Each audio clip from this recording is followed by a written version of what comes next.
Fancy. All right, do you want to get us started? Right. Yeah, thank you.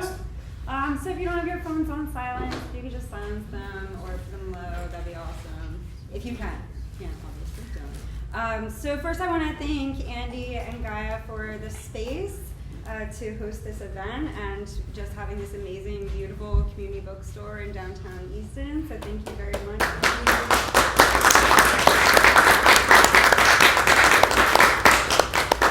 I also want to thank Armando for writing this book and inviting me to speak with you about it today.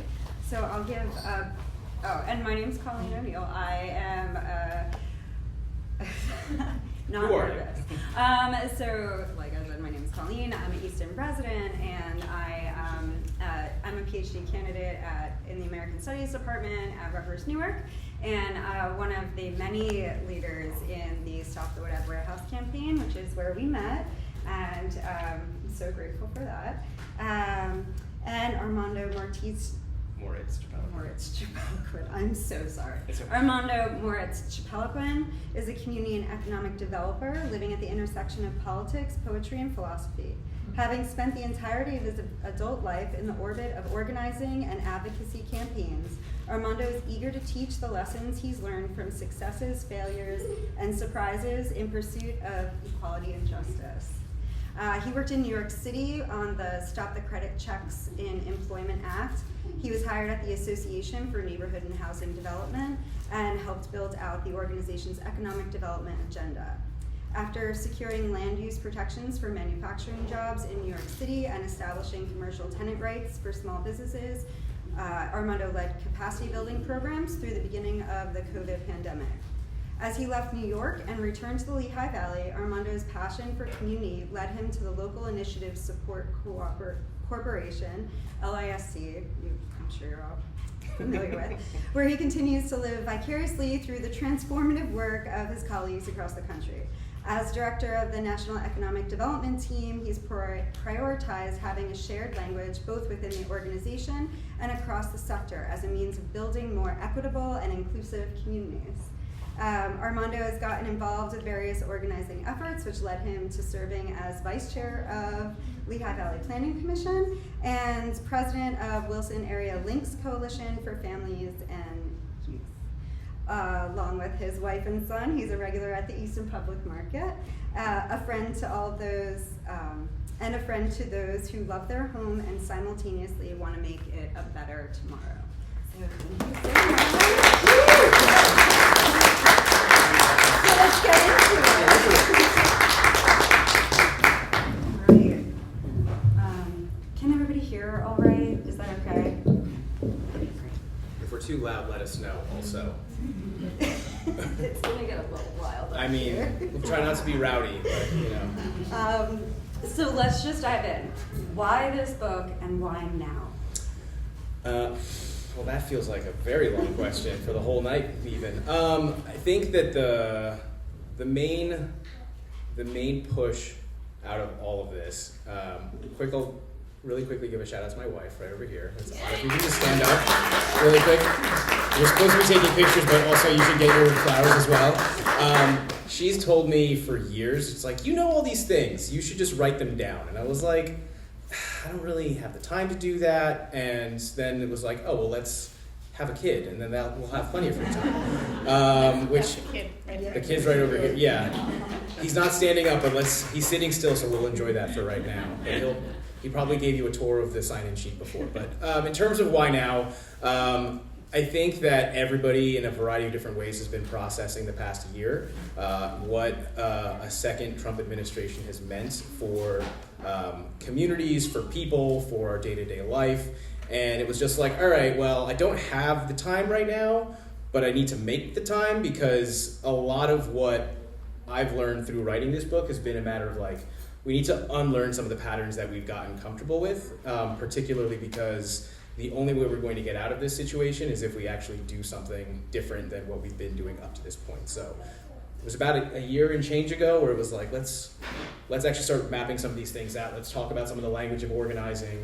Let's talk about some of the skills that people say that I'm apparently pretty good at. Let's try to teach people some of these things, and then let's encourage people to do it in community, because that's the only way we're gonna change what's going on right now.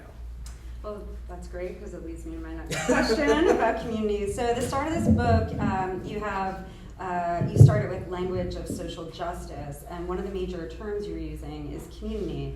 So how do you define community, and how do you build community? Again, all of the big questions at the very beginning. I love it. So what I would say is, how many people here are on social media, by show of hands? We've probably all heard in some different social media platform or another where it's like, oh, this is like a virtual, you can like build your virtual community here, where it's like, find your shared interests, and like the algorithm will give you a feed of the posts you want to see and the people you agree with. But also, I mean, there's been plenty of research around like how that's been polarizing and how it's alienating and how it kind of just like puts people into boxes. And so for this book, I really leaned into community being rooted in the physical world. So like, even just you all here, it's like, this is more of a community for me than what I would see like on my Blue Sky feed or on, like LinkedIn or Facebook or Instagram or whatever else, because I think that there's something really valuable about finding people who have similar interests and values as you, but the real world isn't like that. For anybody here who lives either on a residential block or an apartment building, it's like, not everybody that lives in your building or on your block has the same political values as you, or votes the same way that you do. But also, by some stroke of luck, we've all been able to, generally, for the most part, been able to coexist and live side by side. When you get out from your home, so I live in a residential block, and like, I don't know how my neighbors vote in elections, but I know that some of them are pretty reliable when it comes to shoveling their snow, or that they're gonna, cut the grass a little bit extra and like a little bit past their property line to help out other people who might not have a lawnmower, or they might go around and ask if people need help putting down salt. So to me, community is kind of just it's the amalgamation of all of the different relationships, positive and negative, in a given geographic space. And so you don't have to agree with all those people, you don't have to love all those people, you don't have to be best friends with all those people, but you need to acknowledge that you're all kind of experiencing this same shared reality together. And I think that is the impetus for starting a lot of organizing and advocacy efforts. So in that way, like, that's how you would build it? How do you build community? We exist in this one, like a residential block, and your neighbors shovel the snow, but like, then how do you build on that? Yeah, I mean, I think that, and I'll give an example actually about one of my neighbors. I won't mention who it is, because one of the things that he's specifically told me is like, well, I don't do politics, I don't get political, and I'm like, okay. And actually, it was earlier this year, we were shoveling the snow at the same time, because it was around the time the snow stopped, and it was about an hour, and it's like, all right, we're all gonna be out shoveling around the same time.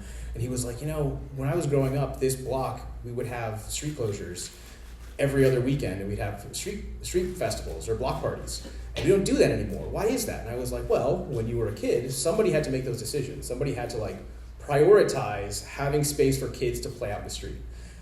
We're the grown-ups now, so we have to prioritize that. And he was like, oh, yeah, that's a good point. Let me talk with some of the other people. And fast forward a couple of months, he's basically been like driving the push to have a block party on our block, and it's going to happen in a couple of weeks.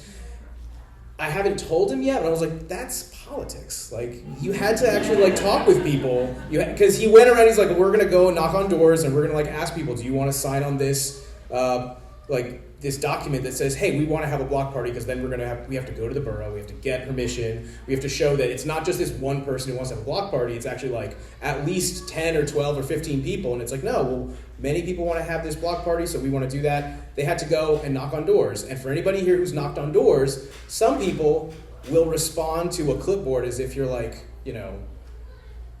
trying to break into their home. They're like, what the hell are you doing here? Who are you? And they're like, why do these people respond so hostily to somebody who wants to have a block party? And it's like, some people don't want to live in community. But I think that I have a personal belief that we're inherently social creatures, and we inherently like being around other people. And it's one of the reasons why even this very apolitical neighbor of mine was like, we should have a block party. And I was like, yeah, we should. We should know our neighbors. We should, put some food out for the kids to enjoy, or let them ride their bikes, or, play in the street or do whatever. So all of that to say, the way that you build community is being out in the physical space that you inhabit with the other people around you. So with the example of like the shoveling of the snow or putting out the salt, it's like looking and acknowledging the other people around you. Like for anybody here who has ever cleared snow, I always love that period of time where it's like you have all these people who live so close to each other, and for whatever reason, after a snowstorm, everybody's like, hey, are you good? Do you need help moving? Do you need some help? This guy needs to get out of this. This guy needs his car dug out. So like, let's help get his car dug out. And somebody has a snowblower and they're like, I'm going to come through and do all these things. And then after that's all done, everybody goes their merry way. But it's like, what if we capitalize on that and we apply that every day? So it's not just during a snowstorm. Like it could also be maybe if it was like a pothole or a street crossing. I mean, I mentioned that in the book as well, where it's like, what if there's an unsafe intersection? It's like, what if you started talking with some of the other parents who are walking their kids to school? That is, I think, how you start building that sense of community, because it's like, hey, I'm not asking you up front, are you a registered Democrat? Are you a socialist? Are you an anarchist? Are you a communist? Who'd you vote for in the last election? It's all just like, hey, this intersection sucks, right? Like we should probably do something about it. And just from that issue alone, you can start acknowledging and seeing your lived experiences similarly to other people. And through those conversations, you're probably going to find out some more about people's political affiliation. But at the same time, they're also probably going to see you as more of a person too, because they're going to be like, oh, well, this person cares about the crosswalk, this person cares about the pothole, this person cares about these issues in a way that I care about. Well, even if they voted this way, or even if they're registered this, or even if they have this particular political label, like I can actually see enough common cause with them where I want to get this pothole fixed. I want to get us dug out of the snow, and that's important enough for me to continue to work with them. Yeah, that's a great response. All right, so now we have our community, and we kind of understand where you're coming at, how you're defining that, yep. And how you're helping us understand how to build that community. And then we go into, later on in the book, is a detailed breakdown of power in the forms of power section. Sure. So you start with two specific forms. There's formal power and informal power. Can you tease out some of the differences there? Yeah, and for anybody here I've been in organizing or advocacy efforts with in the past year or so, you might feel like, oh, there's some stuff that you were talking about that's now in this book, and there's a reason for that, because a lot of what's in the book is based off of the past year especially. But so formal power, the easiest way to understand that is an elected official. But it can also be like a business owner, or it could be a doctor, or it could be a lawyer, or it could be a teacher. Basically, formal power is any form of power that belongs to a certain position or title. It doesn't necessarily inherently belong to you as a person. And so what I mean by that is, I'm going to try to avoid some of the obvious examples, but if you had, for example, locally, a local mayor, an elected official, and obviously they're the mayor of the city, so they're the chief executive. Let's assume that it's a certain type of government, and so that mayor has certain powers that they have to influence policy, and they can shift things based upon what they want to see done in their political priorities. But if that person's not mayor, how powerful actually are they? Can they sign laws into effect? Do they have the same kind of bully pulpit that they otherwise would have, or that they would otherwise have if they weren't the mayor? That, to me, is what formal power is all about, because every person who takes a position, an elected position, they are granted these formal powers, but those powers don't belong to them forever. They get to hold on to those powers for as long as they're in office. But then they leave office, most of them. They leave office, and then they realize what kind of power they actually do have. So then that gets to the flip side of what I would call informal power. And informal power is really the most important. The best way to maybe think about that is just it's relational. So in my bio that was read before from the back of the book, some folks might not have known, even folks I've worked with, that I'm the president of the Wilson Area Links board, or the Wilson Area Links Coalition for Families and Youth, or I'm the vice chair of the Lehigh Valley Planning Commission. If you've been in an advocacy space with me, I never lead with that, and I never mention that up front. And the reason for that is because those are also two examples of formal power. And I don't want to use that power because I acknowledge it doesn't actually really belong to me. It belongs to those positions. But when I go to Northampton County Council, or when I've gone to Easton City Council, or when I've gone to my local borough council meetings, I'm just Armando and I'm a guy. And here are my perspectives on things. And people might say, well, who is this person anyway? Why should we even listen to them? What do they know about economic development? It's like, well, I am the director of national economic development at this organization. But should that matter for you to actually listen to me? And informal power, what I've appreciated about that is it's something that inherently belongs to you. So when I personally go to a meeting, or if any of you are going to a meeting and you make a point about like, hey, this policy's bad because here's how it's going to impact me personally, nobody else can go and tell that same story. That inherently belongs to you. And so that power is harder to measure because it is entirely relational, but it is something that is harder to take away. So you can get kicked out of office. You can lose your license to be, an elected official, or to be, a doctor, a lawyer, whatever else, or you can not keep up your certification. But if you're trusted in your neighborhood, if you're trusted in your community, if somebody just says, no, actually that person's bad, it's like, no, you can't actually do that, because the relationships that you have with the people around you are harder to tarnish or to take away than it would be if somebody were to just take away your job title. So that tension between formal and informal power, I think, is interesting, because everybody has some mixture of both. And what I've tried to do with the book is to get people to reflect of like, what kind of formal power do I have? What kind of informal power do I have? And if I want to make changes in my community, whether it's fixing that pothole or doing the crosswalk or any of these other things, what kind of power do I need in order to make that happen? Because ultimately, it's not just going to be one form of power or the other, it's going to be a mixture of the two. And that's where I think that the community building piece is really exciting, because it's like, well, there's only so much power that I can build formally, or only so much informal power I can build. But there's other people that I might be able to work with who they might actually have different types of power that if I work with them, we could actually get the thing done that I want to accomplish. And so that's a long but also not quite super long distillation between what formal and informal power is. Yeah, and I kind of read it as like there's an equation. It's formal power plus informal power equals can equal total power. Yeah. And I believe you used a scenario in which the public pool was destroyed or a mess and the community wants it back. Yeah. I know, hypothetical, but... Purely hypothetical, not at all inspired by some public pool that's located within a mile of here that has been closed for many years that a lot of people want back. Yeah, so the example that I mentioned is that you have, like, in this hypothetical, you have two elected officials who go into office at the same time, at the same borough council, again, purely hypothetical. One of those borough council officials is like, well, here are the powers that I have.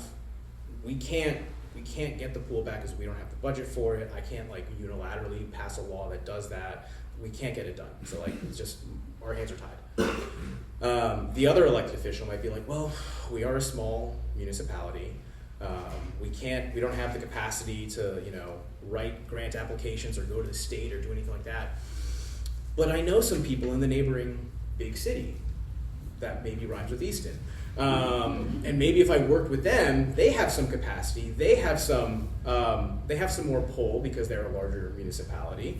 If I worked with them or engaged with them, maybe we could get the attention of some state or some federal resources to potentially, do a feasibility study or to get some sort of funding available for something like this. Those two elected officials have the same amount of formal power, but the second elected official has more informal power because they built the relationships. And at the end of both of those elected officials' terms, assuming they both serve one term, that second elected official, when they leave, they're taking those relationships with them. It's not just going to go to the next person who fills that seat on the borough council. And that's the important distinction between formal and informal power, because that power travels with you, regardless of the kind of position that you're in. And it's I think, a good example of kind of how a lot of times the public will expect elected officials to do more. And it's like, well, formally, there's only so much they can do. But your elected officials that you really want to have are the ones who are like, well, what kind of informal power can I build as a borough official who's now working with the municipality and is looking at the budget and has access to some of these different things that a regular person in the public would have. And so that example, purely hypothetical, not inspired by anything that's going on right now in any municipalities around here, but I think helps to illustrate the fact that this is why our elected officials are not all created equal, because ultimately what individuals do with that formal power and how they leverage it to build their informal power, or what I call in the book as total power, that's ultimately what makes the difference between policy that moves and objectives that get met and material conditions that don't actually change at all over the course of years or decades. Yeah, I think we're going to continue on with some more power. Sure. But I think it's really important the way that you've put all of these breakdowns of power in the book, because there is this community building, but there also has to be people who are kind of leading that. And without understanding a breakdown of power, it's hard to understand how to use it or how to wield it.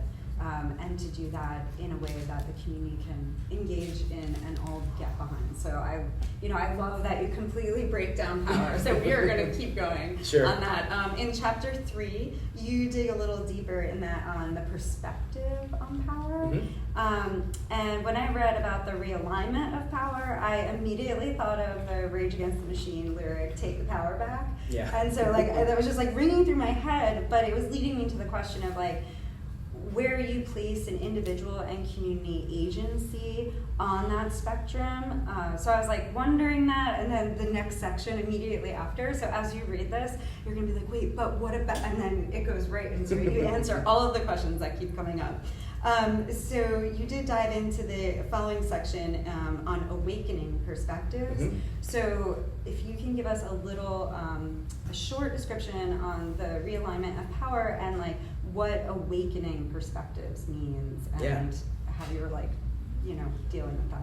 Yeah, no, absolutely. And I will say, really quick plug, all these terms are defined in the book very explicitly, but then also the bookmarks over on the table also have the short definition. So this really is meant to be something where it's you can understand these terms and then you can actually use them and apply them. So this whole section was actually based off a conversation that I had, or that I got to listen to with two colleagues, where they were talking about this idea where it's we need to shift power from this party to this party, and another perspective well, no, actually power is a matter of getting people to feel some sense of autonomy or agency to accomplish a thing. And I was there needs to be a better name for both of those things. And so what I came up with was this realignment perspective and this awakening perspective. And so in the realignment perspective, basically what you have there is power is concentrated in a certain set of hands. And it's kind of like an equation, or it's kind of like a set of scales where it's there's power over here and there isn't power here, or there isn't enough power here, and so there's this imbalance. And what we need to do is we need to shift the power from over here and put it over here. That requires advocacy, organizing, can require campaign, strategy, tactics, all that other stuff. But the idea is that power is kind of finite, and so one example of that could be rights, where it's certain rights can be granted or they can be taken away.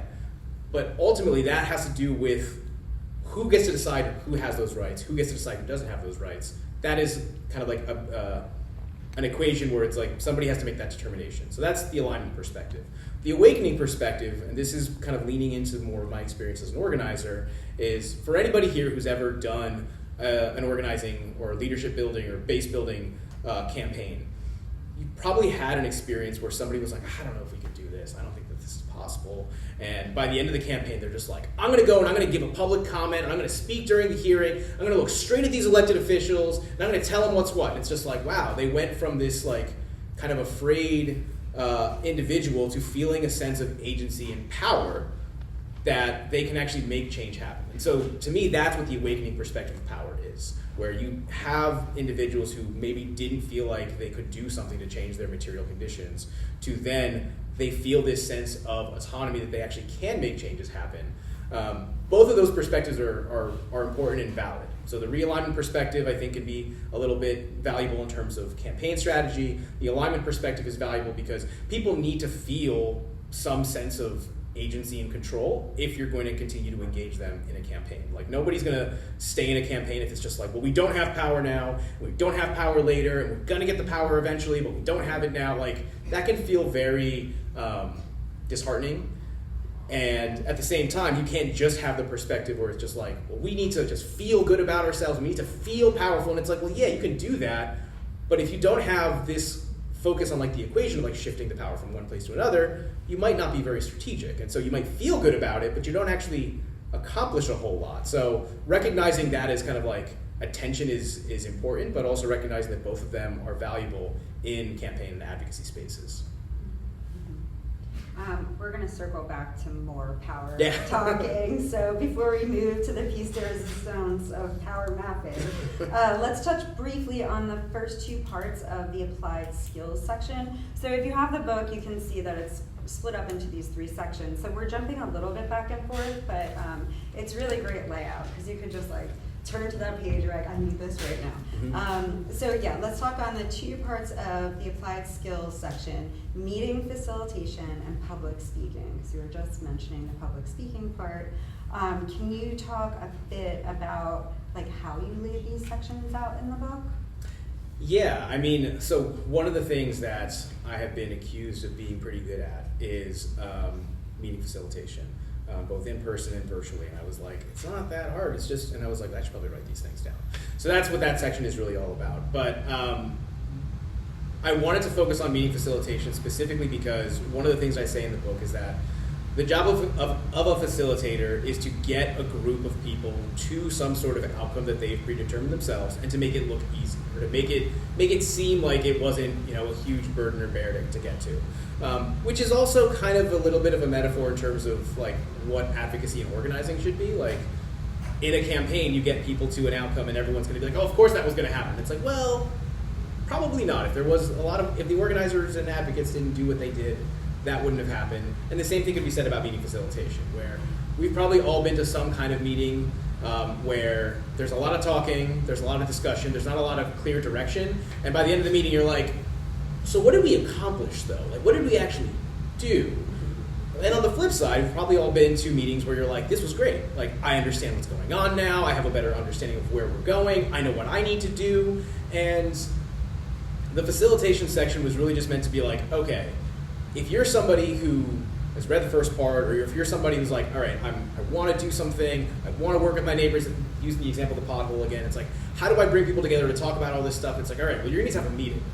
Hate to say that, even if it's just like your neighbors on the block, you're going to have a meeting. You're going to have to bring those folks together and be like, how do we get this pothole fixed? And you need to have some sort of structure to that, because otherwise people are going to start spinning their wheels and you might not end up going anywhere. And a lot of that positive energy doesn't get strategically applied, and so then the thing that you want to accomplish doesn't happen.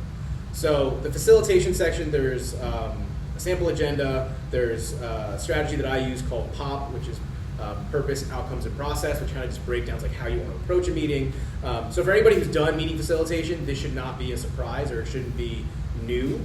But I did want to kind of just like map it out in a way where it's like, if you've never done this before, but you want to do it, it might seem intimidating, and sometimes it can be, because meetings can go kind of off the rails, but you're only going to get better the more you do it, and so it's worth doing rather than feeling like it's too big of a task and you don't have the proper skills for it.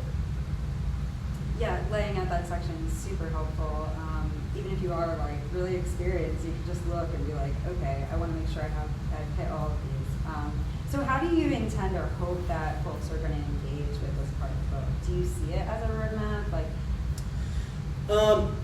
Yeah, I think that part of it, and folks who have copies in their hands right now will probably just like start flipping around and realize like, oh, there's review questions and there's this like a sample template. And it's like, that is all there specifically so that you can obviously not be able to fit the book in your back pocket, but like it can be a reference point where it's just like, oh, this is what an agenda looks like. Oh, we need to do group activities. This is what a group activity could look like.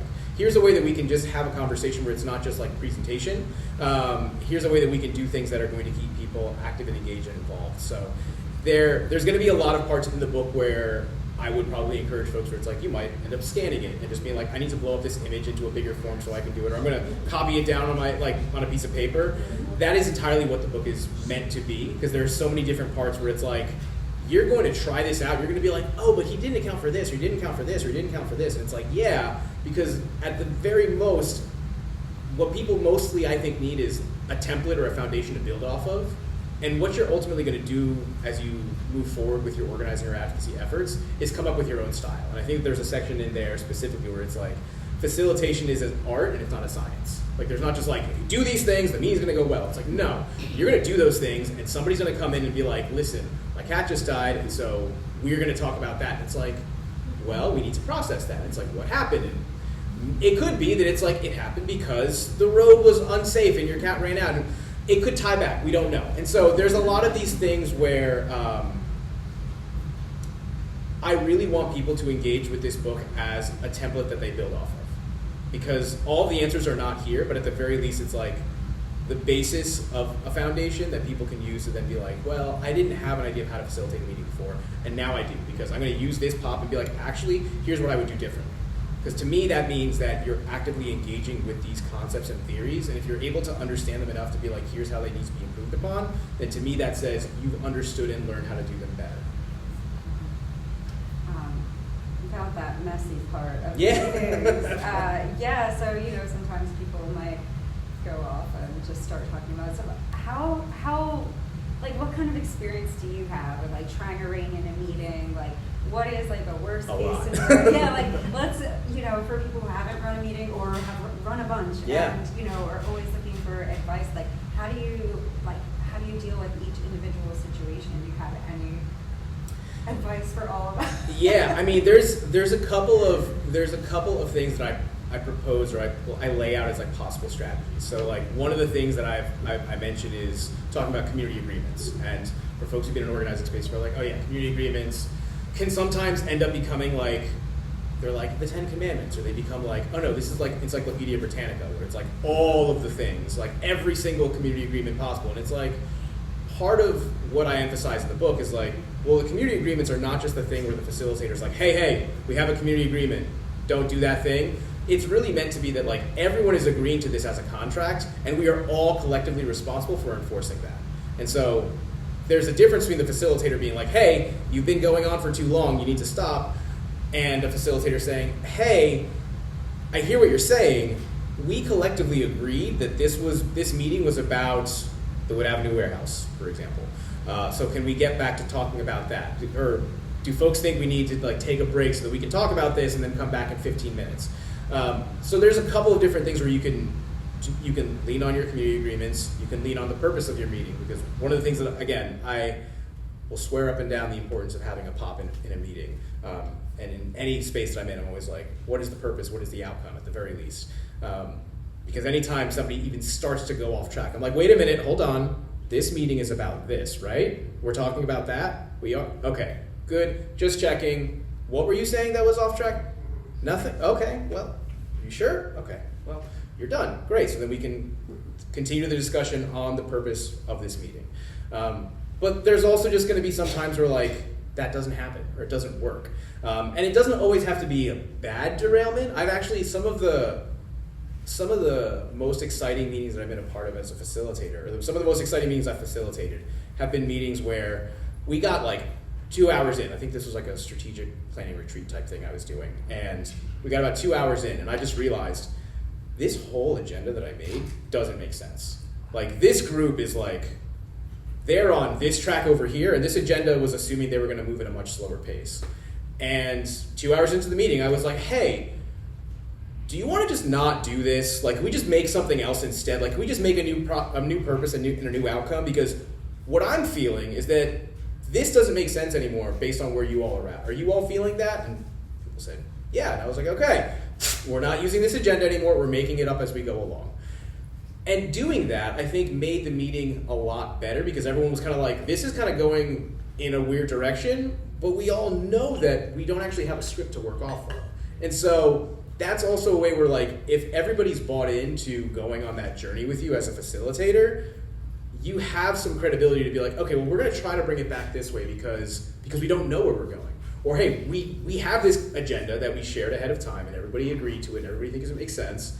And so kind of leaning into those things. Again, it's just going back to the formal and informal power. It's like, that is an informal power to me, where it's like, if people like you as a facilitator, it's not because you're like, oh, you're the facilitator, you are the one who keeps us on track. It's like, no, I like Armando. I think he, I know he's not going to just stand up and tell somebody to shut up. He's going to be like, hey, like, what's going on here? Like, let's get back on track. And that informal power can often make the difference when you're trying to move.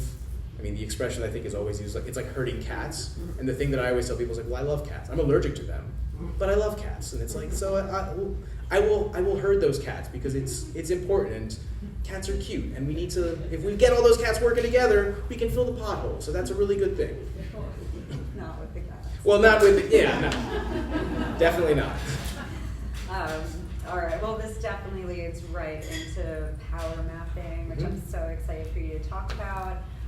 When you brought this to the Stop the Wood Warehouse Coalition, it completely changed the mental game for me. Like, I was able to envision things in a whole completely different way. So I do want to get into it. Sure. So what is power mapping? Yeah. And there's probably a couple people here who have seen the visual, and so I'm actually we're gonna see if we can do this without breaking everything. But I'm just gonna move this microphone back a little and see if I can move this. Oh, it's not that secure. That's great. Even better. So this is a power map. I'm just kidding. It's very meta. Is this? Let's see which way. Which way? This way. All right. So this is a power map. It's in the book, but I wanted to have this visual because I realized that if I tried to just gesticulate, people are going to be like, I don't know what's going on with this guy. So this is a blank power map. And one of the things that I talk about in the book is, and this comes after talking about the definitions and skills, or some of the skills, because this is kind of like how you test out your knowledge on each of these different, thank you.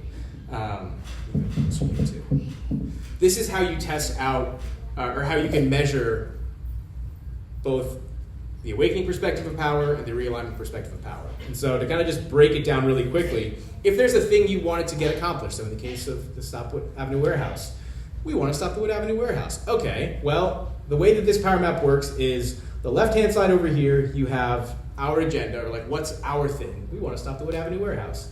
And all the way on the right-hand side is the opposing agenda, which is, we want the Wood Avenue Warehouse, or we want to go with the Wood Avenue Warehouse. So that's just how you would measure alignment horizontally. So the more over here you are, the more you agree with our position of stop the Wood Avenue Warehouse. The more over there you are, the more opposed you are to that position. But then we have all these boxes over here. And so what you basically measure here is how powerful somebody is. Okay. What you can see over here is how powerful somebody is to give you the thing that you want. So in the case of the Stop Wood Avenue Warehouse, that was what, the Planning Commission, the Zoning Hearing Board? Planning, zoning. Yeah, so there's a couple of different like agencies and bodies, but then it's like, where's the mayor fit in? And where's the city council fit in? And what about state representatives and state senator? All that stuff, you can map all of that out here, because you could have like a number of different officials who have influence, but at the end of the day, if it's the Stop Wood Avenue Warehouse, it's like, well, how do you, who actually has the formal vote, who has the formal power to actually stop the thing? And that's where you get into, all the way up at the top, you have what is decisive in decision-making, active in decision-making, having major influence in the decision-making process, being taken into account, getting attention, being able to get attention, and then not on the radar. And so this is basically the same on both sides, whether you're on the opposing or on the our agenda side. But I think that this is a really valuable tool for people to understand, where it's just like, well, there's this one elected official who's really, really annoying, and they say all these things, and they're pissing us all off, and it's like, okay, but like, where are they here? Are they decisive? Because if they're not, then you can ignore them. If there's somebody that you actually do need, then it's like, well, maybe we need to work with them. And to give a different example, one that I've used this a lot with a lot of my own local advocacy. For folks who know, I've done a lot of stuff with the Dixie Cup in Wilson Borough. And what's been especially interesting or valuable about using this as a tool, is that you can see in real time, this is not something that should just be like, you map it out and you're done. It's like, you map it out today, but then like something might happen where actually some people are going to move around. And to me, that's the most exciting part about power mapping, because you can look at your initial placement, and again, to use the Dixie Cup in Wilsonboro as an example, this was, I think, 3 or 4 years ago that there was the last developer who was coming through who wanted to do a last mile logistics warehouse with the site. It was going before Northampton County Council. There are 9 members on county council, and one of the things I had to do was be like, okay, where do people sit on this issue? And I mapped it out, and I was like, okay, well, there's like 3 people over here, but there's 6 people here, there's 3 people over here, there's 4 people over here, and there's 2 people like way over that way. And I'm like, well, how do I move the people who are in the middle? But that already is a strategy conversation, because you could be thinking, how do I move the folks in the middle? Or maybe, through different circumstances, you'd think, how do I actually move the people who are way over here this way? How do I get them to be less diehard in their opposition, and maybe get them to be like, we won't be so loud about it, but like, can we just make it go away? And that's a strategic conversation that you're ultimately going to need to have with people if you're working on advocacy or organizing campaigns. But it's a lot harder to do that without a visualization. Because one of the things that I've enjoyed the most when I've done this with other people is what I would do is I'll just like hold up a sticky note and be like, where does this person go? And people will be like, they're really powerful. And I'm like, okay, well, how powerful? And they're like, 10. And I'm like, up here? And they're like, no, lower. And I'm like, okay, here? And they're like, no, higher. And it's doing that in real time with a group of people is both fun, and it helps to build a shared understanding of how we understand the power of all the different institutional stakeholders that you're engaging with. So it's good for building camaraderie, but it's also good for building political knowledge. And more often than not, you're going to go through this kind of exercise and be like, I don't know how powerful this person is. Or more often you're going to be like, I don't know how aligned or opposed they are with our position. Which then it's like, okay, what I would say is take them off. And we have to go do some research. Let's Google it, let's look it up, let's try to set up a meeting with them, let's see what we can find out so that we can see accurately where they are. Because as soon as you figure that out, unfortunately, they're gonna move. Because that one, and I'll use Northampton County Council again as an example, those 9 decision makers don't exist like in their own pocket universes. They talk. They know each other. Some people like each other, some people hate each other. And so you might end up with something where like, oh, well, this person's moving this way. And it's like, okay, but if we move this person this way, 2 people are actually gonna go that way. So do we wanna focus on them or do we wanna focus on somebody else? Again, these are strategy conversations that I think would be really hard to have if you don't actually have it visualized and mapped out. Because once you actually start seeing that, you're like, oh, well, no, the logical thing and the obvious thing is we need to talk with this person. It's like, yeah, but imagine getting to that conclusion without a visualization.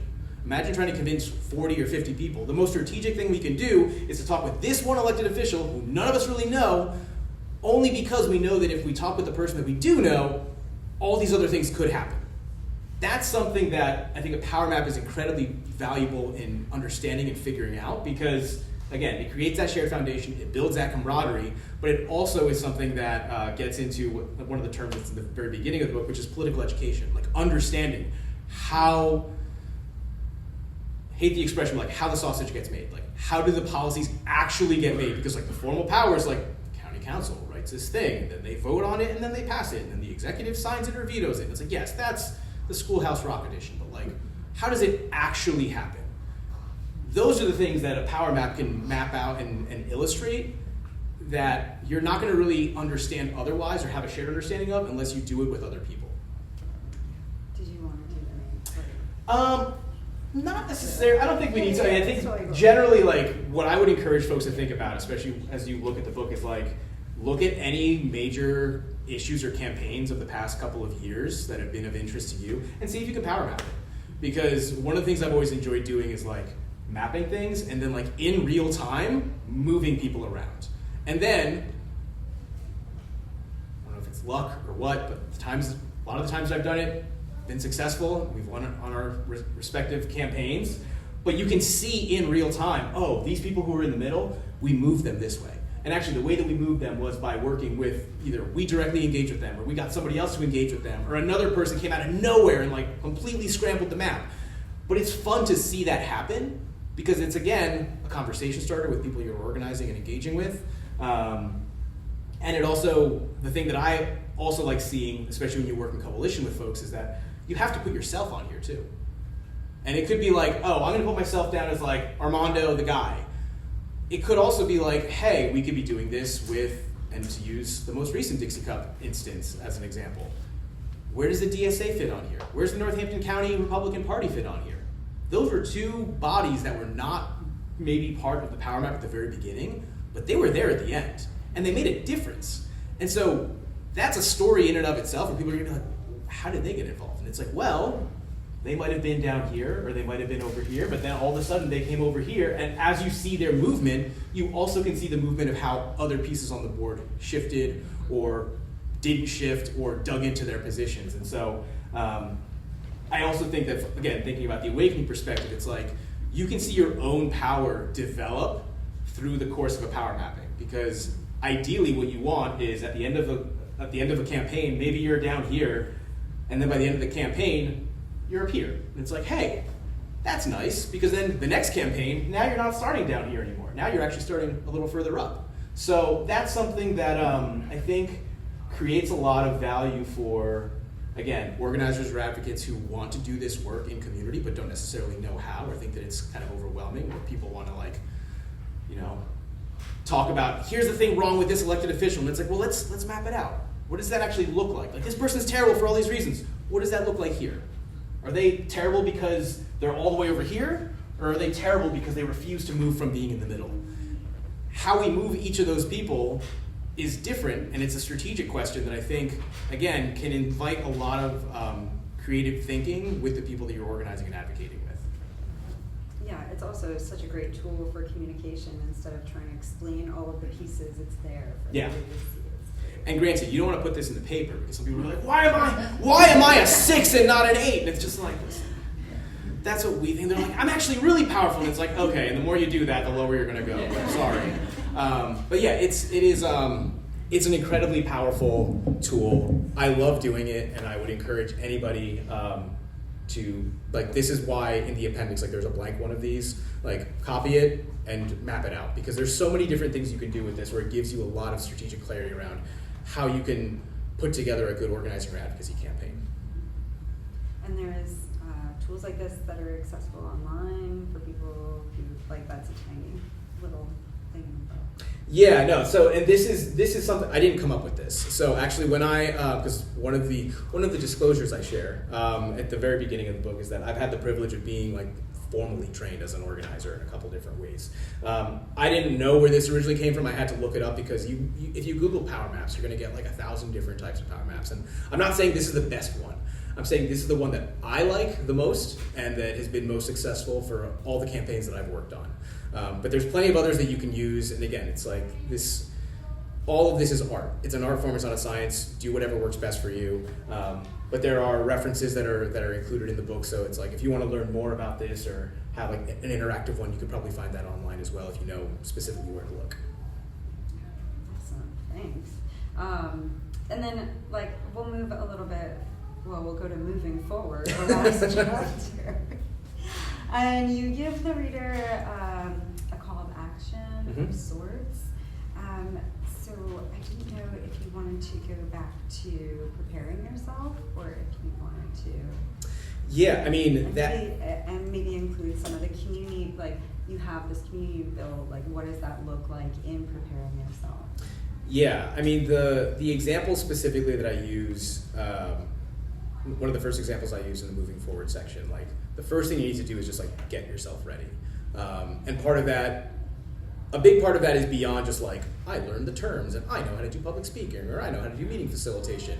A big part of it is acknowledging, Miles is not sitting over here. Okay, the world's fucked up. Like, it's really, really just, like, in a terrible spot right now. And it's, I mean, people have said that since time immemorial, but it continues to be true now. And I think that even if it has been true before, it is especially true now. And the difference between then and now is that, at least for me personally, like, I'm in a position where I can do something more about it. And I think a lot of us are experiencing that now too, where it's like we actually have the agency to do the thing. So it's like, Armando, what did you do about Desert Storm? And it's like, I don't know. I was in grade school. Like, I couldn't vote. So what did you want me to do with Bill Clinton or George Bush or any of these previous presidents? Like, there was only so much I could do. So the very first part is just like preparing yourself. And one of the things that I get into there is just like acknowledging, like, how do you handle conflict? How do you handle these like high stress situations? And the specific example that has been the most rattling for me personally is just thinking about all these things happening with ICE raids. The military occupation of cities across the country, the increase. I mean, there's been the continuous scaling up of the militarization of our police, but now it's like just like the straight up deploying of the military in American cities, and where it's like we're not even pretending that it's like, oh, well, there's police and then there's like the military. It's like they're just becoming one. And seeing that type of force directly applied, it's like, well, if you're a brown person, you're probably not from here, so we're gonna stop you, or we're gonna detain you, and we're gonna ask for your papers. And it's like, well, what if you were born here? It's like, well, that doesn't matter. Thinking through, how do you personally respond in that kind of situation? If you're somebody like me, who that is something that could happen to you personally, or if you see that happening. If that happens to your neighbor, the people that you're talking with, the folks that you're shoveling snow with, where it's like, hey, I say this and hope that for the most part it could be true. People probably don't want to see their neighbors just like getting their door kicked down and getting dragged out in handcuffs, especially when it's the same person that they were just talking to a couple days ago.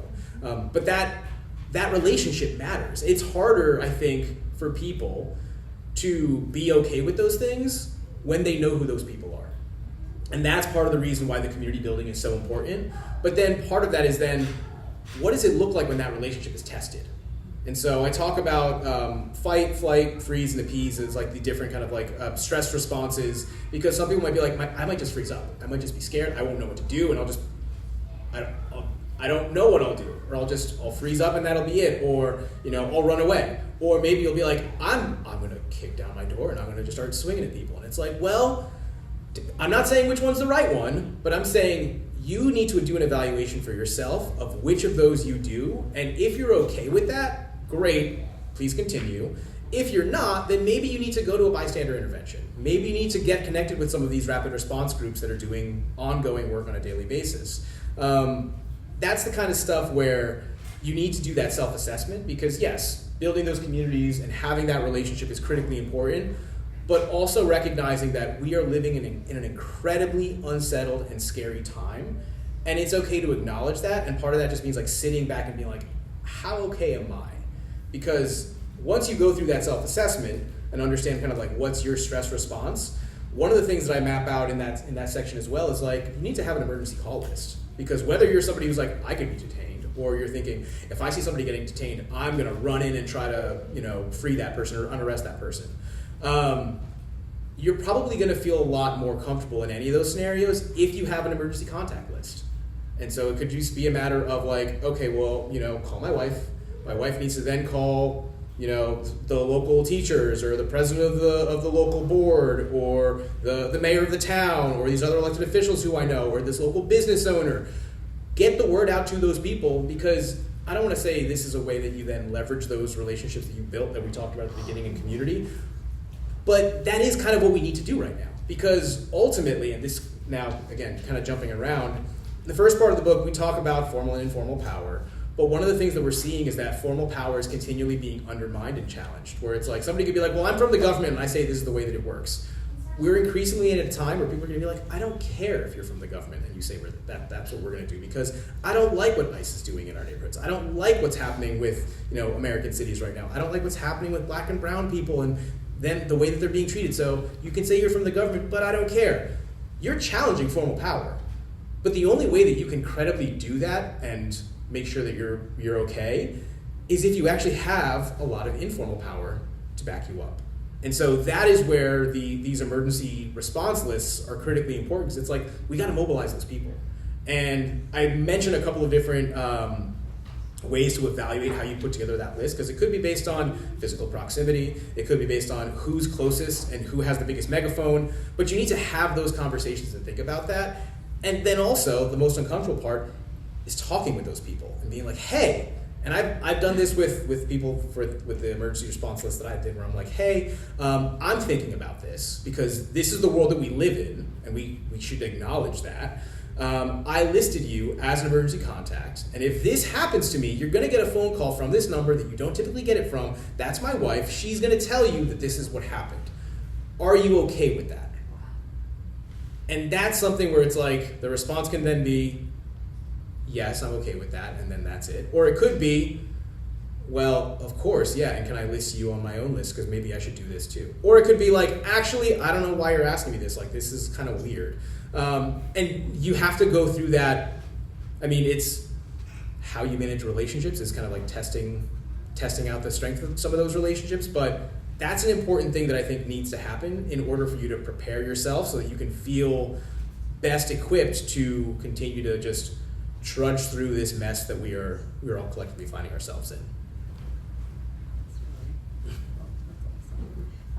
Yeah, and there's a example in the book that you can pull from. There's an example in templates, and it's not just you writing about these things, but you're giving actual tools through this book. Yeah, and if you have thoughts that like this format sucks and you should do it differently, but please tell me, because I just kind of came up with it, and that is something I'll be like, yes, I came up with this format based on the way that I've thought about it, but like there are probably going to be better ways to do it, and that's again one of the things I'm really looking forward to with this book is like getting it into people's hands where it's like, you didn't think about this, or you didn't think about this, and it's like, hey, well then let's do that. Let's add it in, because that's only going to make my emergency response list better, so maybe we should add that, yeah. And you're organizing with your literary community then. Right? Yeah. All right, so before we open the floor for Q&A, I do want to give you a moment to read a few paragraphs from that section of the book. Sure, yeah. And then maybe give us some final thoughts. Yeah, I mean, I think that one of the things that I'll just share is that writing this book has been an incredibly challenging experience, but also something where I'm like, I need to get this done as quickly as possible. Not because I'm like,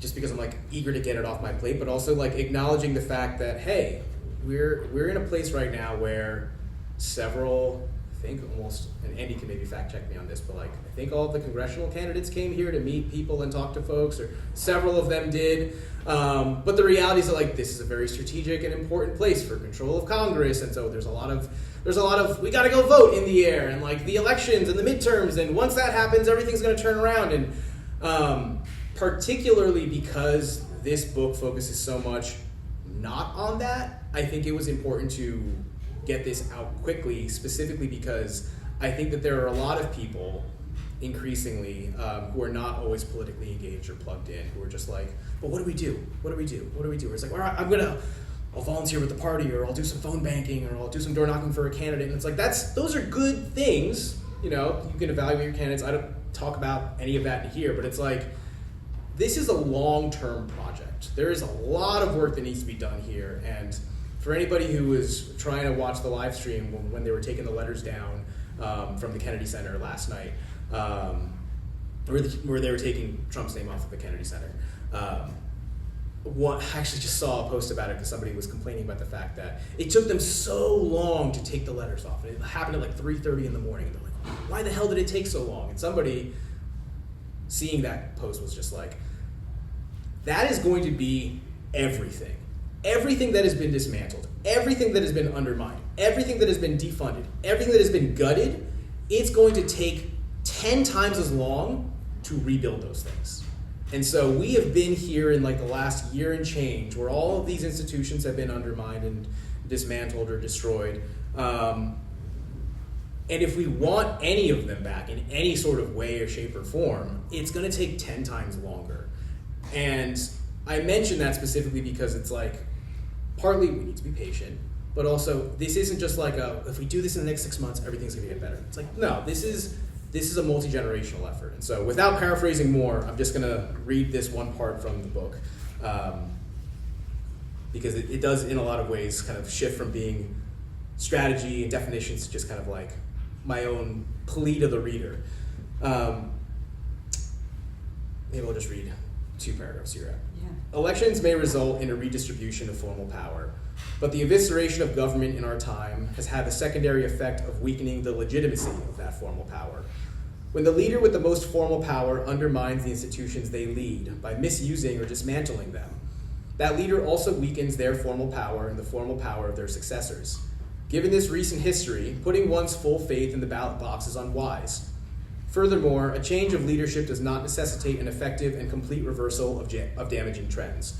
See the 2020 to 2024 interlude.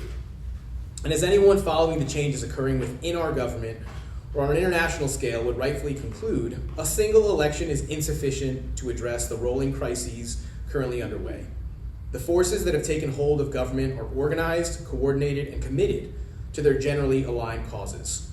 So too must the responding movement be organized, coordinated, and committed, albeit to entirely different ends.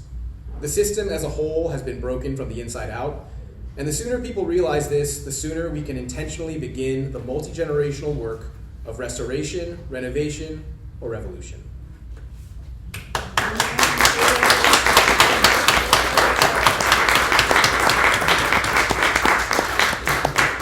Amazing. Thank you so much for sharing all of this with us. So we'll have time to gather and talk over on the side. So we'll reserve this time for questions. Does anybody have a question? And I guess speak as loud as you can. Or do these mics, can they come off? Or we can repeat the question. I can repeat the question too, but It's a good idea to repeat the question, but to some degree. I don't know how long the cables are too. So Are moderate.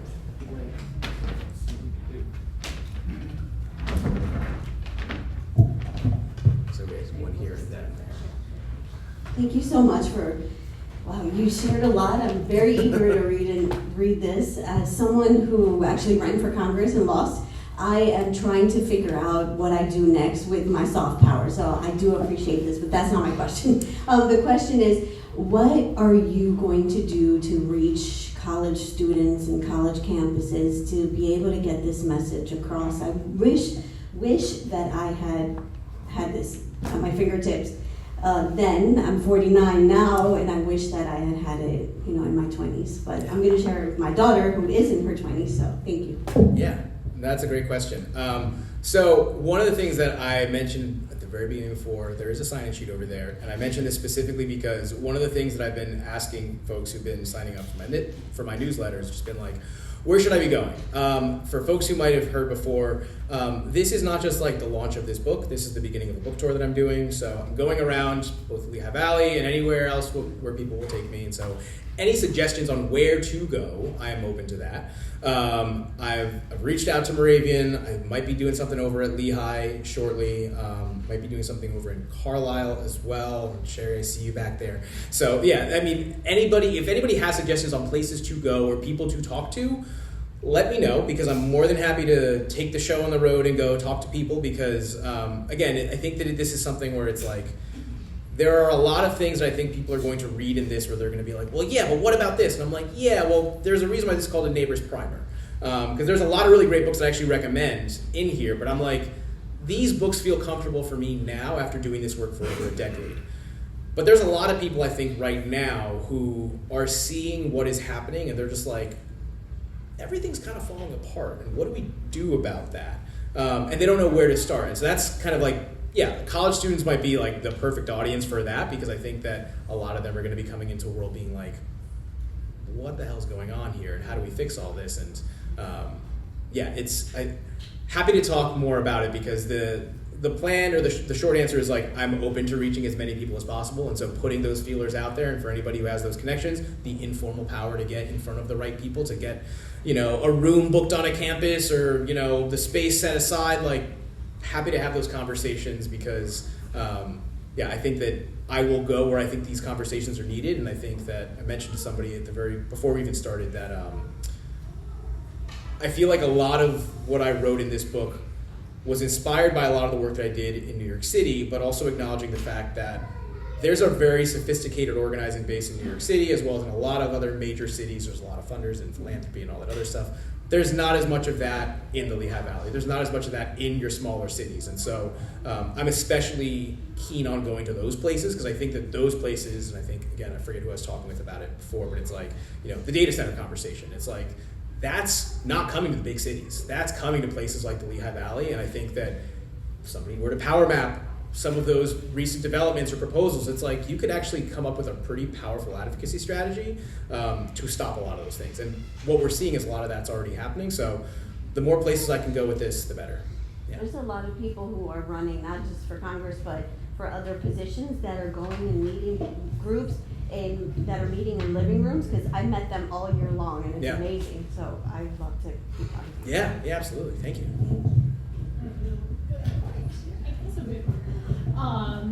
So not to introduce myself in terms of formal power, but I actually teach at Lehigh. Awesome. So would love to hear more about what you had in mind for the campus. But I actually wanted to ask a question about one of the things you mentioned when we were talking about power mapping. So you had mentioned maybe like an exercise where you could, in terms of like kind of thinking about like how do you learn to do this in some ways, right? Like how to put these actors when they're moving around. And you mentioned something about kind of looking at past recent campaigns and kind of plotting. So I was wondering if that's an exercise you've done with any advocacy groups. I don't know if you talk about that in the book, because I was thinking, that would be an amazing teaching exercise to both kind of teach, because I teach history, about how past policies have actually played out. How does this actually happen? Not just kind of at the top level power, but it also in the process, right? It's teaching students how they can use this for anything, right? So I was just kind of curious, do you have specific examples of how y'all have done that in the past? Yeah, I mean, so in the book, I did make up a scenario because I didn't want to play favorites or lean too much into my own expertise. Because I also wanted this to be something where it's not just, Armando wrote a book, so Armando's going to talk about the Dixie Cup 1,000 times. It's like, I don't mention the Dixie Cup at all in here. So if anybody wants to read more about that, I'm sorry. Talk to me afterwards about it. But what I have in the book is actually, for anybody who's seen the movie Footloose, it is a campaign. It is a hypothetical campaign around what it would look like to, revoke an anti-dancing ban, to revoke a dancing ban in a municipality. So it's like mapping out the elected officials and see who has influence and who are the groups and who are the organizations. And so that's what's in the book. But also, I could power map probably half a dozen campaigns that I've been involved with in my sleep at this point. Otto knows that before I had anything like this or like had a nice thing on the computer, like I just used like some bare walls where I just had sticky notes, and I think we had contractors who were like, are we doing work on that wall? It's like, no, it's a power map. And they're like, what the hell is that? It's like, don't worry about it, it's fine. So yeah, it's something that if that is a useful tool, again, in terms of thinking about audience, this is again the first stop in the book tour, but one of the things I'm actually planning to do for other additional stops is like thinking about a particular campaign. It's like, let's map it out. Let's see, like, here's how it played out over the course of 6 months. Here's how it moved over the course of 1 year. Here's what happened over the course of 2 years. And here are the new people who were added on, because it ultimately isn't like a closed system. So yeah, great question though. Thank you.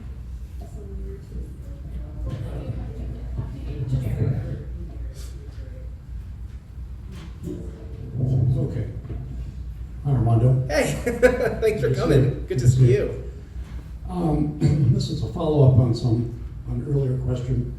I was looking at the New York Times today at some polls, and the white working class support for Trump, especially among non-college, is plummeted to 28%. It's the lowest ever.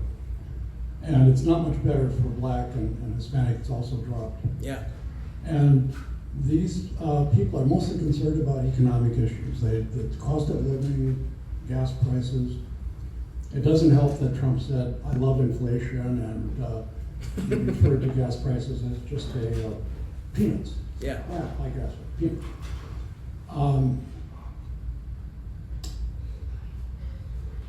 The Democrats' response is, yippee, looks like we have an issue. we're going somewhere, right? But if you read the polls further, they say that people are equally pissed off with the Democrats. Yep. Their brand is no longer working at all. And this is the same as what's happening in England now, where the Labour Party support is gone, the Conservative Party is gone, and people there are saying, we don't believe in the system anymore. Yep. We don't believe in democracy anymore. Yep. we think the system is run by a small group at the top who don't care about us. Yep. Never will care about us. They've never really cared about us. And we feel a sense of betrayal, a sense of despair, Mm-hmm. and we don't look at either political party as the answer. Yeah. So I'm thinking, is this a vacuum that you insert yourself into as an organizer? How do you generate any kind of moral support or feeling of optimism that this can be altered in some way? Yeah, I mean, I think that's a great question. And again, it's one of the things that, as we got closer to publication, I was like, no, this book needs to come out, because I'm very intentional in the book. I never mentioned Trump, I never mentioned Biden, I never mentioned the Democrats, I never mentioned the Republicans. Because frankly, throughout the course of my career, I've worked with folks in both parties. I mentioned before, even with the Dixie Cup stuff, where it's like, hey, and some of them are here. We had an event at County Council before the vote on the TIF with the DSA and the Northampton County GOP. How the hell is that possible? I thought they hate each other and they would never talk. It was a good event. Nobody covered it, but it was a good event, and it demonstrated that it's like everybody is not happy with the state of things right now. And it's like, yes, Trump is bad, but the Democrats are not great either. And it's like, and even you mentioned like the Democrats' brand is in the toilet. And it's like, well, they don't really have a brand. Their brand is like, we're not Trump, so it's like we're the anti-that thing. And it's like, it's been a decade of that, and people are tired. They're looking for something else. It's part of the reason why I read the excerpt that I did, and I actually think that's probably one of the last parts I added into the book, because I was like, you know, in the course of the last year, I feel like there's been a number of people who've gone from the like, we just need to go back to the way it was, to, okay, the way it was wasn't great, but like maybe we can like make it a little bit better. And then there's some people who, and then after that they're like, the whole thing needs to be ripped out and started fresh. And everyone kind of has to go on that journey. But I also think that what needs to happen, to your question, is we have to fill that void ourselves. Like, I don't know how many people here still have cable or who watch cable news, or where people get their news from, but we can't wait for somebody to be like, I'm Joe so-and-so and I'm going to fix everything, and I'm on the Green Party, the Forward Party, the Third Way, whatever. It's like, that is not the way that people think about politics, or that's not the way that people should think about politics, because I've never followed the political horse race, but it's like, that's not where the real politics happens. And I think that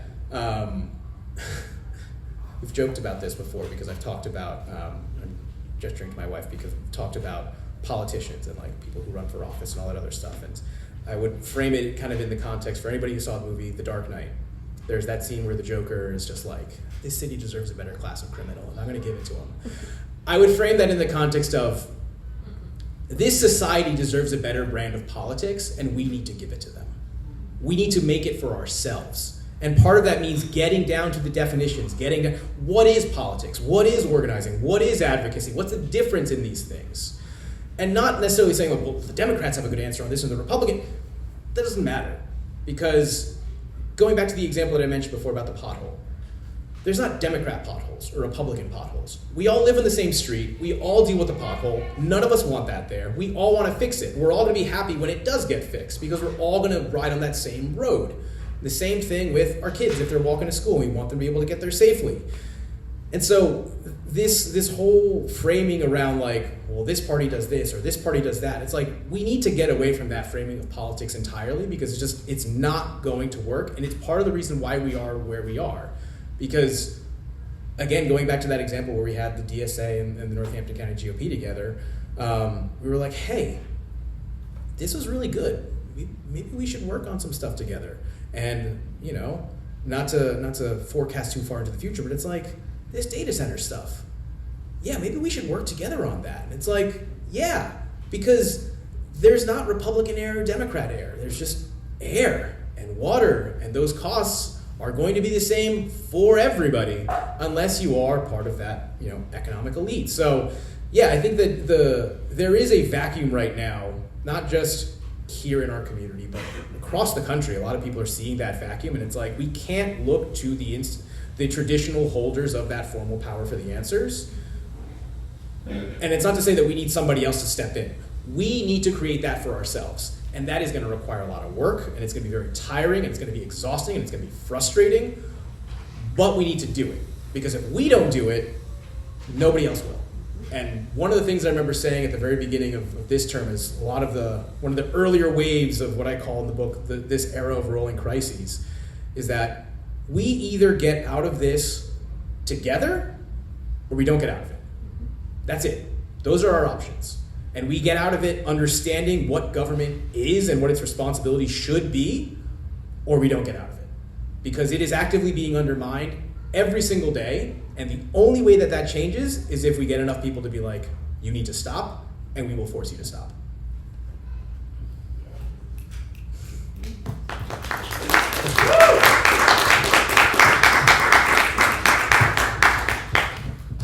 So what I'm hearing from you is that there's so much more that unites us than what divides us. And it sounds, without having read the book already, the way you describe it is that it's like a field manual or a tool for people to use going forward. And I guess just in creating that and then putting it out into the world, what is your metric for success? In years' time, what will you view as this was the right decision, or I did this the way I intended to, or what are you hoping to get out of it?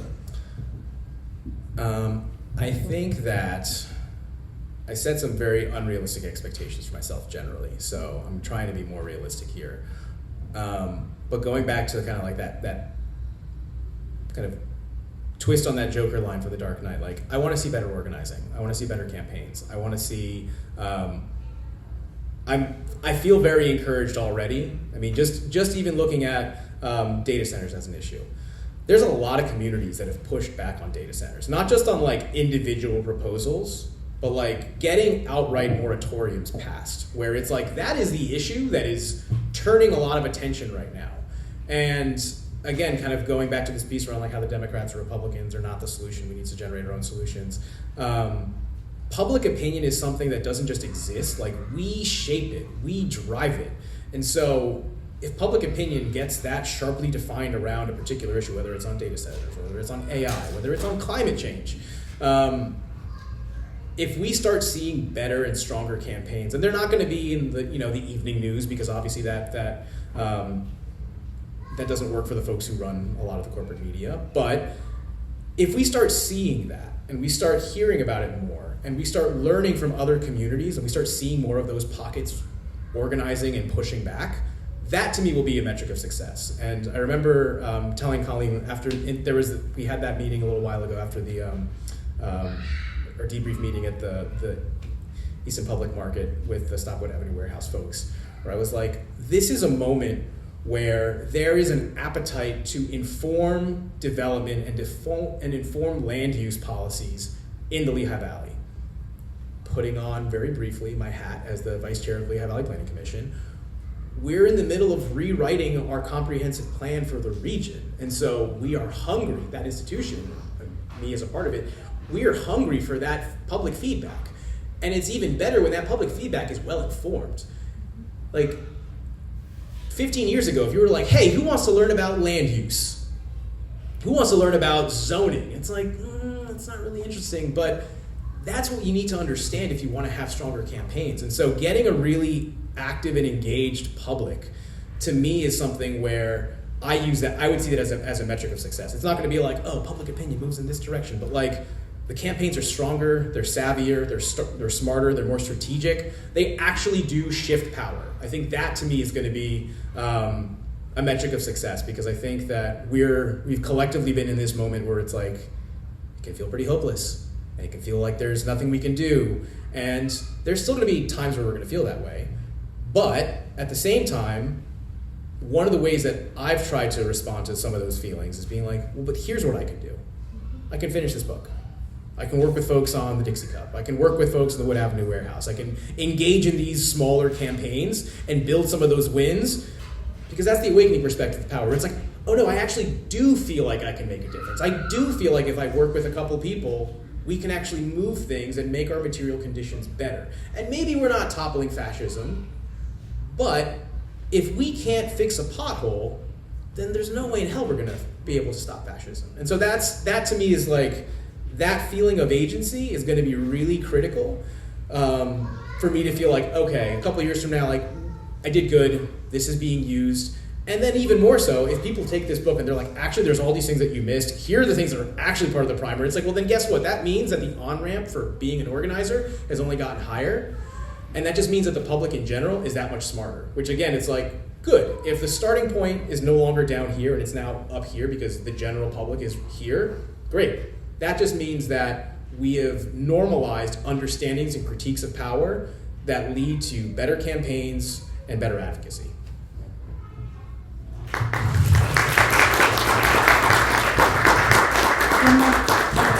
Question, 3 questions. How are we on time, Jason? Sorry. Oh. 7:30, so we got time. Oh, we have time. Yeah.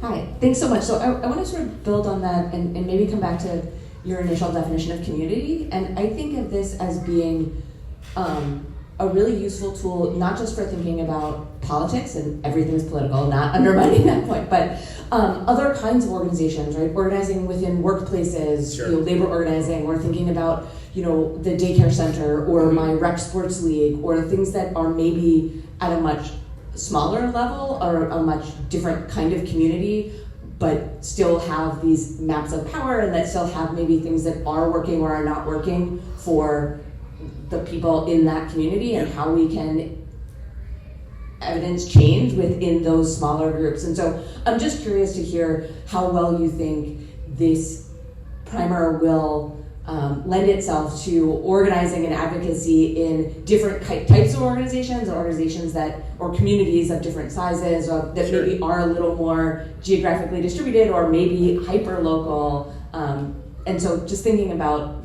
broadening it out in that way. Yeah, no, that's a great question. I mean, I think that one of the things that I was trying to be careful about with my definition of community is, I mean, it is obviously very geographically focused, but one of the things that I also say is like, it can be like a block, it can be multiple blocks, it can be a region. It really speaks to like the types of relationships that expand there. And at the risk, I try to like not get too deep into my undergraduate philosophy degree that I still regularly refer back to, but I think that what is most important, and I don't specifically say this in the book, but what I think is most important for any sort of organizing or advocacy is a shared experience.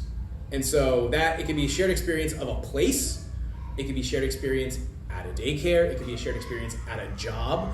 And so that shared experience is I think what's vital to any sort of advocacy and organizing. So in that I would say like my preference, or my maybe not my preference, but like what I lean naturally into is focusing on the physical space and like community stuff, like community as a like in a place-based way, because that is a lot of the work that I've done over the course of my career, and a lot of the campaigns I've done have been focused that way.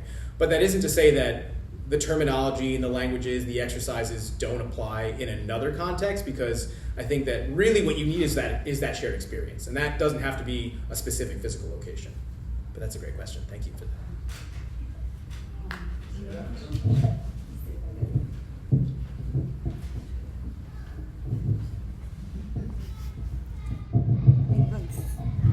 Butt your feet.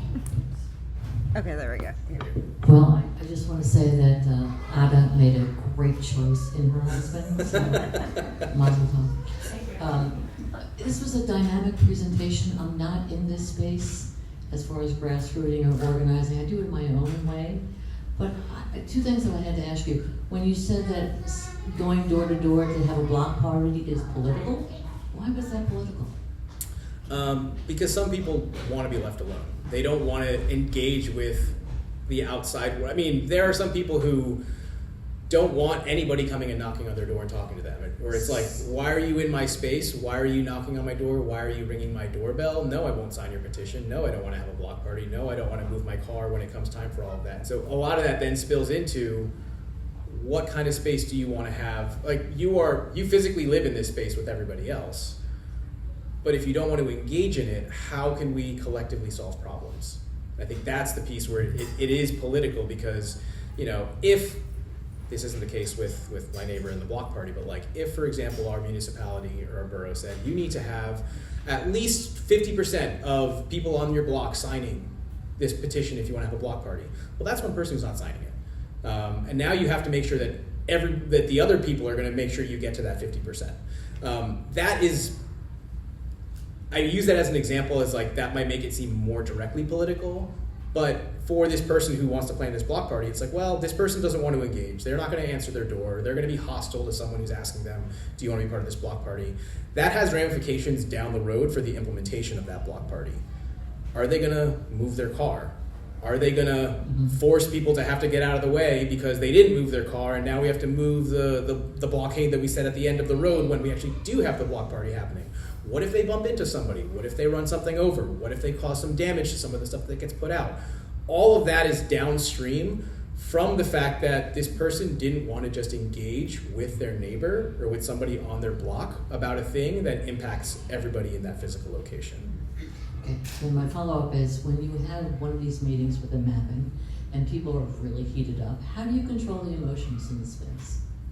I mean, I think that what has been most effective for me, and this is something that I've seen happen a lot, where it's like, okay, and I think it actually happened with the Wood Avenue warehouse, where it's like, okay, our agenda is to stop the Wood Avenue warehouse. Like, where is Skinnell? And everyone's like, we need a longer power map because it's like way over that way. And it's like, okay, yeah, like, what I try to do is like, how do we channel those feelings visually?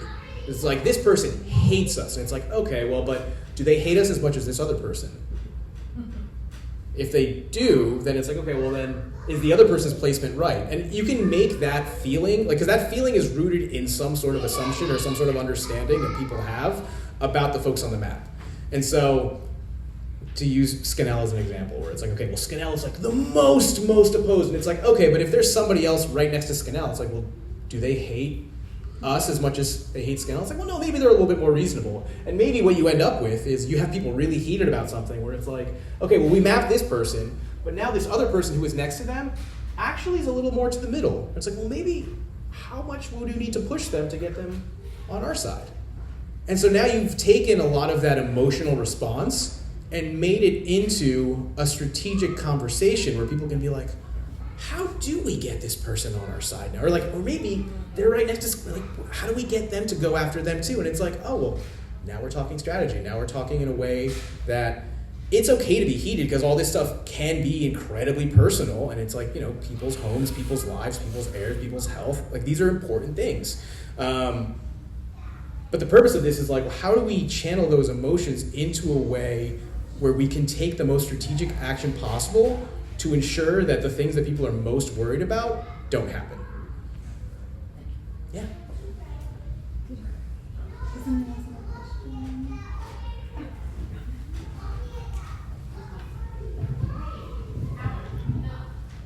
You touched upon it just now. Yeah. However, when I think of being on the opposing agenda, Yeah. I think the assumption is that there's a self-serving interest. Sure. And so I would never want to, like, as a community member, feel like, so the visual helps, right?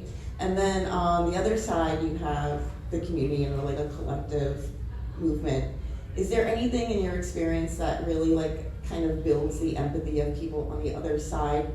And obviously, like, the community of it all, the more apparent the opposition to the opposing agenda is. But is there any experience that really stands out where we're really to be able to like build on someone's empathy to move them towards the other side? Yeah, I think that that's a really great question, because I think that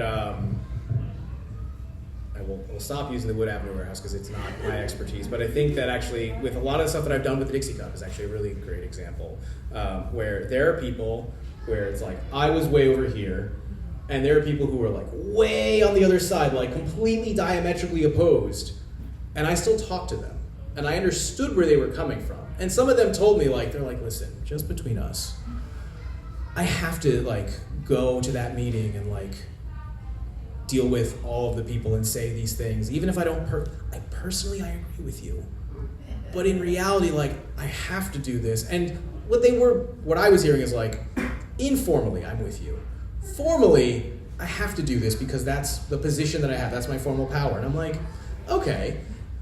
But then it's like, well, so then are you going to be, if you feel that way, do you want to build your power up, or do you maybe want to like be a little quieter, or do you want to be a little bit more neutral? And one of the things that's in the book is that there's kind of a general framing for this, and for anybody who's played any board games, this might appeal to you, and maybe this is the reason why it appeals to me, because this is basically just a giant board game. And your win condition is getting everybody up here in this corner. But the flip side of that is, if you have folks who are way over here, your goal is to move these people down and to the left. So you want them to kind of move in this diagonal direction. And then the people who are like down here, again, if you're doing organizing, you're trying to do base building, leadership development, you want to move these people who don't really have a whole lot of power or are not on the radar and are kind of neutral, and you want to build them up this way. So I've seen that happen not as neatly, where someone's like way up here and then they move down here and then they come over here, because some campaigns don't go on that long sometimes. But you see some of that like gradual, like, okay, like, I hate you, but I don't want to have to do this all the time. Like, it's really annoying to have to respond to your questions, and it's just like, well, then don't. Just don't show up. If you don't show up, then that's fine. I know that you still hate me, but you don't have to be vocal all the time. And that's kind of one of those ways where you can slowly move folks down or over, because eventually, and I think actually you mentioned this with again, I will go back to the Wood Avenue warehouse, but like when you all got the billboard, they were like, that was pretty smart. And it's just like, yeah, game recognizes game. Like we're doing this. So that is something where I think when you map this stuff out, especially if you're working like a hyper-local campaign, on a hyper-local campaign, you're going to have a lot of these different stakeholders where it's like you're over here, the opposition's over there. But to bring it back to the definitions, that's probably your community. You're not going to agree with everybody. And that's okay. Strategically, it's like, we're not all going to agree, but I want to do the thing that I want to do. I want to get the pothole filled. I want to make sure that this TIF doesn't get voted on. And those are things that you have to figure out a way to work through that disagreement, because that's where you have your public hearings and your meetings. And it's like, well, this is a tool to help you work through that. And the other side might not like the thing that you're pushing for, but it's like, well, we either do this, or we, and I mentioned in the book, it's like we just live in a state of nature, and we all just like bludgeon each other to death. And the last person standing wins. And it's like, well, that's not what we want, so let's power map it. Let's actually have the campaigns, let's have the hearings, let's have the meetings, let's do it that way. Because that's a lot better than the alternative.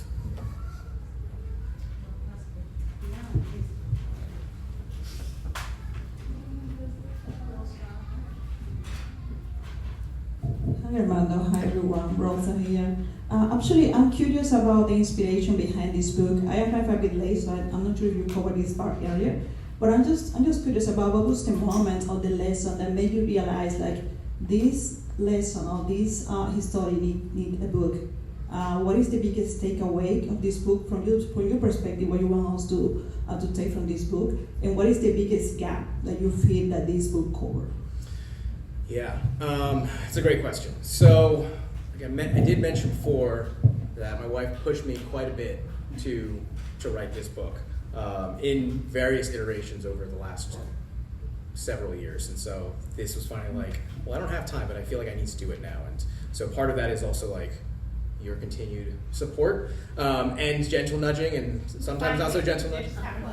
Yeah, it finally happened. But I think that the political moment that we're in, and the like, what's going to be done about this? And there was moments throughout the writing of this where I was like, well, this needs to be done, and this needs to be done. And I was like, wait a minute.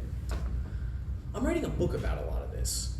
So I'm actually in a much better position than I would have been if I didn't start writing this book now. And so I started to channel a lot of those strong feelings into the book, because I was working actively with a number of different folks, even folks in this room, on different campaigns, where I was like, if I could just get them to like understand this concept. And I was like, well, instead of sitting them down and just like shaking them and saying this, I could be like, well, a nicer way of doing that would be like, let me write a book and be like, you should read this chapter. Maybe you would appreciate this. Or maybe you're going to read this and be like, is he talking about me? Yes. Yes, I am. So that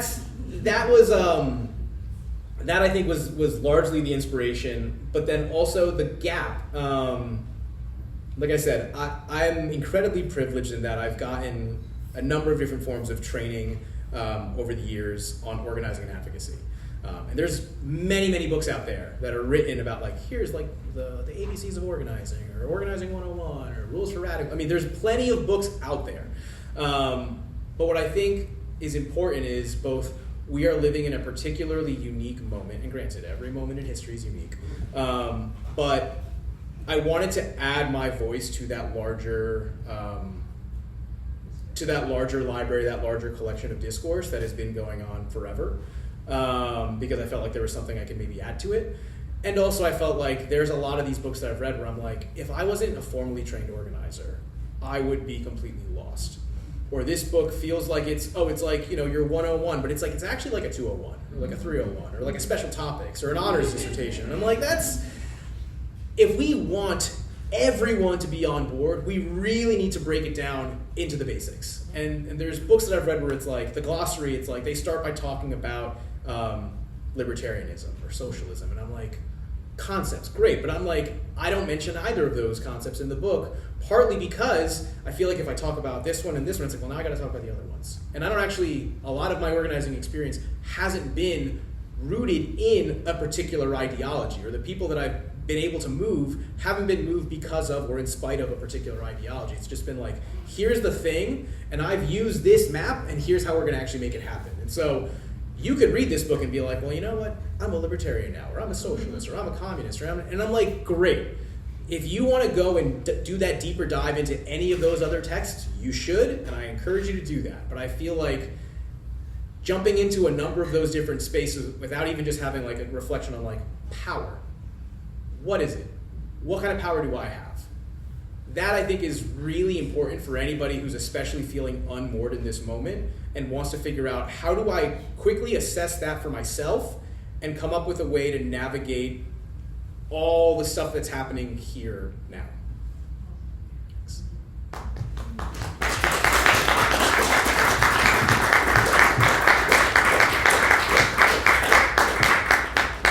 Do you have any more questions from the audience?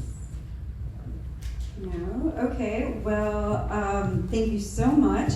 Make sure that you buy the book, buy one for your friend, buy one for definitely the young ones, and get one for your neighbor. They're over here. Yep. And you can chat with Armando, and he will sign your book. Thank you so much for making this incredible book. Thank you. Thank you again.